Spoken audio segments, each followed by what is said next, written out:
সপ্তম শ্রেণীর বাংলা ভারতীয় কবিতার অনুশীলনীর আজকে সেকেন্ড পার্ট করব। তো সেকেন্ড পার্টের প্রথম কোশ্চেন কি আছে 14 বাক্যে প্রয়োগ করো।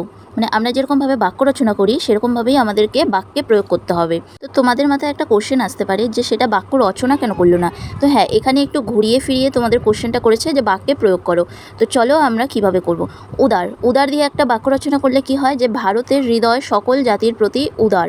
ধৃত, ইতিহাসে ধৃত আছে ভারতের গৌরবময় অতীত। পবিত্র, গঙ্গা একটি পবিত্র নদী। লীন, যে ধ্যানের মধ্যে লীন হয়ে গেছে। মন্ত্র, পণ্ডিত মন্ত্র উচ্চারণ করলেন। অনল, বেদনার অনল তার হৃদয় জ্বালিয়ে দিল। বিপুল, ভারতের বিপুল সাংস্কৃতিক ঐতিহ্য আছে। বিচিত্র, আমাদের দেশে বিচিত্র ধর্ম ও ভাষার মানুষ বসবাস করে।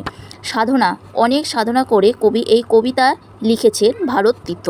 জয়গান, আমরা মাতৃভূমির জয়গান করি। এবারে চলে আসছি আমরা 15 নম্বরে। প্রতিশব্দ লেখো। কি আছে? সাগর, ধরিত্রী, ভূধর, হৃদয় রজনী আর নীর। তো সাগরের প্রতিশব্দ কি হবে? সমুদ্র। ধরিত্রী পৃথিবী, ভূধর পর্বধিয়া, হৃদয় রজনী রাত, নীর হয়ে যাবে জল। 16 নম্বরের কোশ্চেনে কি আছে? শালা শব্দের একটি অর্থ গৃহ বা আগার। তাহলে যজ্ঞশালা শব্দটির মতো শালা পদযুক্ত আরও 5টি শব্দ লেখো। মানে যজ্ঞশালা যেরকম আছে একটা শব্দ, সেরকম আমাদের 5টা শব্দ আবার নতুন করে লিখতে হবে। তো কি আছে? 1 নম্বরে অন্নশালা, বিদ্যালয়শালা, গ্রন্থশালা, চিকিৎসাশালা, শিল্পশালা। 17 নম্বর কোশ্চেনে নিচের পঙ্ক্তিগুলির গদ্য বাক্যে লেখো। 17-1 দুর্বল স্রোতে এলো কোথা হতে, সমুদ্র হলো হারা।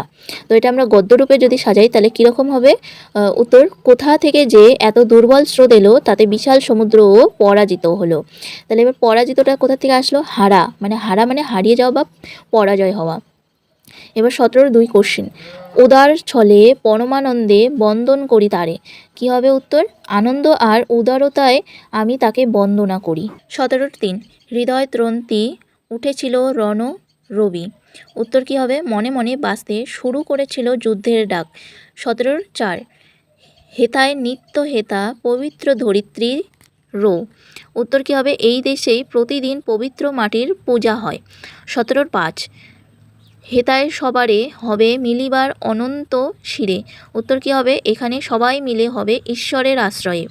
এবার 18 নম্বর কোশ্চেনে কি আছে? বিশেষ্যগুলিকে বিশেষণ ও বিশেষণগুলিকে বিশেষ্য হিসেবে পরিবর্তিত করো। মানে এখানে আমাদের বিশেষ্যগুলিকে বিশেষণ করতে হবে আর বিশেষণগুলিকে বিশেষ্য করতে হবে। তো উত্তর কি দেখা যাক কি হবে। চিত্ত হয়ে যাবে চিত্রণ, পবিত্র হয়ে যাবে পবিত্রতা, দ্বার হয়ে যাবে দ্বারিক, তপস্যা হয়ে যাবে তপস্বী, জয় হয়ে যাবে জয়ী, সূচি হয়ে যাবে পবিত্র, পূর্ণ হয়ে যাবে পূর্ণময়, এক হয়ে যাবে একক, বিচার হবে বিচারক, দুঃখ দুঃখী, জন্ম জন্মদাতা, লাজ লাজুক।